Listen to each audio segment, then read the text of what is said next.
Assalamualaikum warahmatullahi wabarakatuh. Kami dari kelompok 4 akan menjelaskan mengenai model-model pembelajaran yang beranggotakan saya sendiri, Fadila Anggreni, dan rekan saya Rahmadani Salfitri, kemudian Kevin Nugraha, dan Arman Syah. Tetapi di sini Arman Syah tidak bisa mengikuti menjelaskan dikarenakan beliau lagi sakit. Jadi beliau sudah memberikan tugasnya yaitu mencari materi.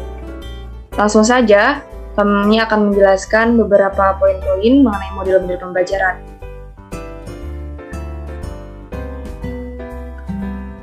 Yang pertama yaitu berbasis ICT. ICT atau Information Communication Technology atau dalam bahasa Indonesia itu juga disebut dengan informasi dan komunikasi atau TIK. Perkembangan teknologi informasi sangat berpengaruh dalam segala aspek kehidupan. Kemudian istilah TIK ini muncul setelah adanya perpaduan antara teknologi komputer baik perangkat keras maupun perangkat lunak dengan teknologi pada pertengahan abad ke-20.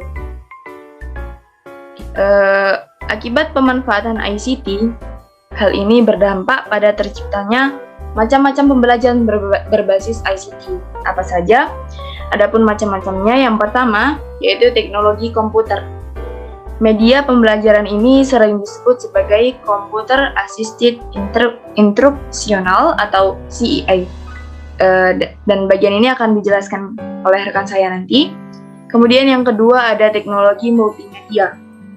Yang termasuk ke dalam teknologi multimedia adalah kamera digital, kamera video, pemutar suara, pemutar video, dan masih banyak lagi. Pembelajaran ini sering diartikan sebagai gabungan dari banyak media untuk menghasilkan suatu karya berbentuk video maupun audio. Yang ketiga, itu ada teknologi komunikasi. Seiring berkembangnya zaman, teknologi komunikasi juga ikut berkembang pesat. Tidak hanya telepon seluler dan faksimiles saja, namun ada macam-macam teknologi komunikasi baru, salah satunya media sosial. Contohnya ada Facebook, Twitter, Instagram, YouTube, dan lain-lain. Teknologi komunikasi baru tersebut juga turut berperan menjadi alat pembelajaran interaktif bagi guru dan siswa. Pemberian tugas berupa video maupun audio bisa memanfaatkan media sosial seperti YouTube dan Instagram untuk menunjang kemampuan kreativitas para siswa. Kemudian yang keempat, ada teknologi jaringan komputer. Teknologi ini terdiri dari perangkat keras dan perangkat lunak. Contoh perangkat keras yakni LIN, internet, WiFi, dan lain-lain. Sedangkan perangkat lunak atau aplikasi jaringannya yaitu web, email, HTML, Java, PHP, dan aplikasi berbasis data lainnya. Kemudian selanjutnya ada e-learning. E-learning merupakan pembelajaran elektronik atau disebut juga pembelajaran online. E-learning yang sering ada itu berbentuk kursus online dan lain sebagainya. Kemudian ada 5 aplikasi LMS terbaik yang dapat diaplikasikan dalam dunia pembelajaran. Yang pertama ada yang disebut dengan Savvy Modeling. Savvy Modeling ini adalah Learning Management System atau LMS asli Indonesia. Aplikasi yang membantu mahasiswa dan dosen dalam kegiatan pembelajaran di perkuliahan seperti berbagi informasi, materi perkuliahan, serta memberikan tugas dan evaluasi menjadi lebih mudah hanya lewat HP. Savvy Modeling juga sudah mempunyai versi website untuk memudahkan dosen dalam melakukan aktivitas mulai dari absensi, pembelajaran hingga penilaian. Selain bisa digunakan di Android dan web, Savvy Modeling juga sudah tersedia di App Store atau iOS untuk pengguna iPhone. Kemudian fitur-fitur Savvy Modeling ini diantaranya ada presensi online mahasiswa, video konferensi jarak jauh, kemudian jadwal perkuliahan online. Kemudian ada lagi yang kedua yaitu Moodle. Moodle ini merupakan termasuk situs website LMS yang merupakan berbasis website juga yang dapat merubah sebuah media pembelajaran offline ke dalam bentuk online. Dengan menggunakan Moodle, pengajar dapat membuat materi pembelajaran, kuis, jurnal elektronik, dan lain-lain. Seiring dengan perkembangan teknologi informasi, sekarang Moodle atau juga disebut dengan Modular Object Oriented Dynamic Learning Environment juga dapat digunakan melalui aplikasi berbasis Android maupun iOS. Kemudian ada aplikasi yang banyak sekali fitur yang diperlukan untuk membangun e-learning dalam Moodle ini. Ada dashboard, file manager, kemudian progress tracking, multimedia integration, dan peer assessment, kemudian Google Classroom, kemudian ada Edmodo. Baik, yang ketiga ada Google Classroom. Google Classroom atau dalam bahasa Indonesia yaitu ruang kelas Google. Itu adalah suatu serambi pembelajaran campuran yang diperuntukkan terhadap setiap ruang lingkup pendidikan yang dimaksudkan untuk menemukan jalan keluar atas kesulitan dalam membuat, membagikan, dan menggolong-golongkan setiap penugasan tanpa kertas. Google Classroom memertalikan banyaknya layanan Google secara berbarengan guna mengulurkan sambung tangan bagi lembaga-lembaga pendidikan agar beralih cara menuju sistem tanpa kertas. Kemudian pembuatan dan pemberian tugas bisa dilakukan penyelesaiannya melalui Google Drive sambil menggunakan Gmail untuk membuat pemberitahuan di ruang kelas Google. Kemudian para murid dapat diundang ke sebuah ruang kelas dengan beberapa cara, yaitu melalui basis data lembaga, melalui sebuah kode pribadi yang kemudian dapat ditambahkan di dalam antar muka murid, atau dengan didatakan secara sendirian dari sistem pengelolaan keterangan sekolah. Kemudian yang keempat ada Edmodo.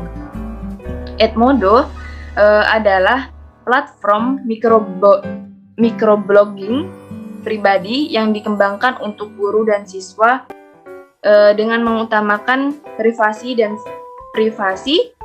dari siswa, guru dan siswa dapat berbagi catatan, tautan, dan dokumen. Guru juga memiliki kemampuan untuk mengirimkan peringatan, acara, dan tugas untuk siswa dan dapat memutuskan untuk mengirimkan sesuatu dalam kerangka waktu yang dapat dilihat publik. Kemudian Edmodo juga adalah suatu platform pembelajaran sosial untuk guru atau dosen, siswa atau mahasiswa, maupun untuk orang tua atau wali yang dikembangkan pada akhir 2008, yang mana mereka dapat merasakan kebutuhan untuk berkembang di lingkungan sekolah atau kampus untuk mencerminkan bahwa dunia yang semakin global dan terhubung. Kemudian yang kelima ada psikologi. Psikologi adalah solusi sistem manajemen pembelajaran atau LMS yang dirancang untuk kolaborasi antara semua jenis pelajar dan instruktur. Solusinya ditujukan untuk pembelajaran K-12 atau istilah yang digunakan dalam pendidikan dan teknologi pendidikan di Amerika Serikat, yakni seperti TK dan dari kelas 1 sampai kelas 12, pendidikan tinggi dan program pelatihan perusahaan. Fokus utama solusi LMS psikologi ini adalah untuk memungkinkan kolaborasi dengan pos pemeriksaan yang sering dilakukan untuk memastikan peserta terlibat dengan materi. Penambahan terbaru untuk solusinya adalah manajemen penilaian yang membawa fitur manajemen pembelajaran untuk penilaian. Adapun manfaat mengajar menggunakan LMS. Yang pertama yaitu seluruh kegiatan pembelajaran dilakukan secara virtual. LMS memang mengenalkan mahasiswa dengan pembelajaran secara daring atau dalam jaringan. Dengan menggunakan LMS ini, mahasiswa dan dosen akan memanfaatkan platform pembelajaran online yang bisa dimanfaatkan untuk kuis, ujian, diskusi, hingga mengunggah soal. Kemudian, adapun tugas dan kuis lebih mudah didistribusikan. Seluruh kegiatan yang berbasis online membuat tugas dan kuis lebih mudah didistribusikan dengan menggunakan sistem online saja. mahasiswa bisa mengerjakan tugas, mengerjakan soal ujian hingga kuis, yang mana seluruh kegiatan tersebut akan dipantau penuh dengan dosen. Kemudian penjelasan selanjutnya akan dijelaskan oleh rekan saya. Dipersilakan. Baik, saya akan melanjutkan slide selanjutnya, yaitu tentang teaching aids. Teaching aids merupakan media bahan ajar guru yang digunakan dalam kegiatan belajar mengajar di kelas.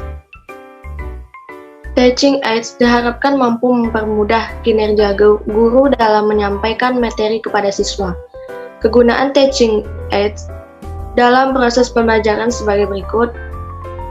Pedoman bagi guru dan siswa yang akan mengarahkan semua aktivitasnya dalam proses pembelajaran. Yang kedua, dapat membuat materi pelajaran yang abstrak menjadi lebih konkret nyata, sehingga mudah diterima siswa. C. Informasi pembelajaran dan yang disajikan dengan tepat akan memberikan kesan yang mendalam dari siswa. D. Mengatasi sikap pasif siswa, menjadikan lebih interaktif, kreatif, dan aktif, mentransmisikan pesan-pesan pembelajaran lebih konstruktif dan menarik. Kemudian pengaplikasian teaching aids. Yang pertama, kriteria kemudahan navigasi. Yang kedua, kriteria kandungan kognisi. Yang ketiga, kriteria integrasi. Selanjutnya, estetika dan penilaian fungsi secara keseluruhan. Oleh karena itu, alat bantu pembelajaran disebut juga alat bantu mengajar teaching aids, misalnya OHP atau OHT, film bingkai atau slide, foto, peta, poster, grafik, flip chart, model benda sebenarnya, dan sampai kepada lingkungan belajar yang dimanfaatkan untuk memperjelas materi pembelajaran. Slide selanjutnya ada mobile learning. Apa itu mobile learning? Mobile learning adalah model pembelajaran yang memanfaatkan teknologi informasi dan komunikasi.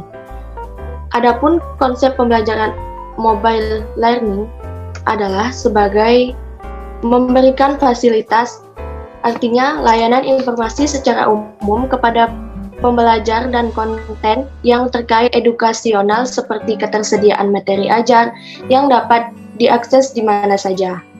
Contoh aplikasi mobile learning seperti Moodle. Moodle adalah perangkat lunak pengelola course yang open source yang berbasis web, sering disebut sebagai course management system. Kemudian contoh lainnya ada Edmodo. Edmodo adalah platform sosial media yang sengaja dikembangkan untuk sarana pendidikan. Baik, penjelasan selanjutnya akan dijelaskan oleh rekan saya, Kevin, kepadanya dipersilahkan. Baik, saya akan melanjutkan penjelasannya. Berikutnya yang kelima, CII atau CBI dan media pembelajaran. Sebagaimana yang telah kita ketahui, kegiatan pembelajaran dengan bantuan komputer atau lebih dikenal sebagai Computer Based Interaction atau CBI merupakan istilah umum untuk segala kegiatan belajar yang menggunakan komputer, baik sebagian maupun secara keseluruhan. Pembelajaran berbasis komputer atau CBI adalah sebuah konsep baru yang sampai saat ini banyak jenis desain dan implementasinya. Tentunya dalam dunia pendidikan dan pembelajaran. Kondisi ini muncul sebagai wujud nyata dari globalisasi teknologi informasi dan teknologi. CBI telah berkembang menjadi berbagai model dimulai dari CII atau Computer Assisted Interaction, kemudian mengalami perbaikan menjadi Intelligent Computer Assisted Interaction. Dengan dasar orientasi aktivitas yang berbeda muncul pula CIL atau Computer Assisted Learning dan CBL Computer Based Learning serta CIPA atau Computer Assisted Personalizing Assessment dan ITS, Intelligent Tutoring System. Secara umum, bahan belajar ini menjelaskan tentang makna komputer sebagai salah satu media dalam pembelajaran dan penyusunan bahan belajar berbasis teknologi. Berikutnya, media pembelajaran. Media pembelajaran digunakan untuk menjelaskan materi-materi yang sifatnya teoritis, digunakan dalam pembelajaran klasikal dengan grup belajar yang cukup banyak di atas 50 orang. Media ini cukup efektif sebab menggunakan media proyektor yang memiliki jangkauan pancar cukup besar. Kelebihan dari media ini adalah menggabungkan semua unsur media seperti teks, video, animasi, image, grafik, dan sound menjadi satu penyajian sehingga mengakomodasi sesuai dengan modalitas belajar siswa.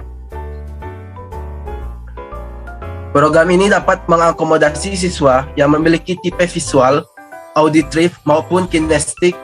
Hal ini didukung juga oleh teknologi perangkat keras yang berkembang cukup lama, telah memberikan kontribusi yang sangat besar dalam kegiatan presentasi maupun pembelajaran. Saat ini, teknologi pada bidang rekayasa komputer menggantikan peranan alat pembelajaran pada masa sebelumnya. Penggunaan perangkat lunak perancang presentasi seperti Microsoft PowerPoint yang dikembangkan oleh Microsoft Inch, Corel Presentation yang dikembangkan juga oleh Coral Inch. Berikutnya, Macromedia Inch yang mengembangkan banyak sekali jenis perangkat lunak untuk mendukung kepentingan tersebut. Berbagai perangkat lunak yang memungkinkan presentasi dikemas dalam bentuk media yang dinamis dan sangat menarik. Salah satu produk yang paling banyak memberikan pengaruh dalam penyajian bahan pembelajaran digital saat ini adalah perkembangan monitor, kartu video, kartu audio, serta perkembangan proyektor digital yang memungkinkan bahan presentasi atau pembelajaran dapat disajikan secara digital untuk bermacam-macam kepentingan dalam berbagai kondisi dan situasi serta ukuran. Untuk mengajarkan teknologi informasi dan komunikasi, adapun contoh media pembelajaran seperti Google Classroom, Zoom, Google Meet, PowerPoint, Word, dan sebagainya. Baik, terima kasih. Itu yang dapat saya sampaikan. Baiklah, itulah tadi presentasi dari kelompok kami. Kurang dan lebihnya kami mohon maaf. Kami akhiri. Wassalamualaikum warahmatullahi wabarakatuh.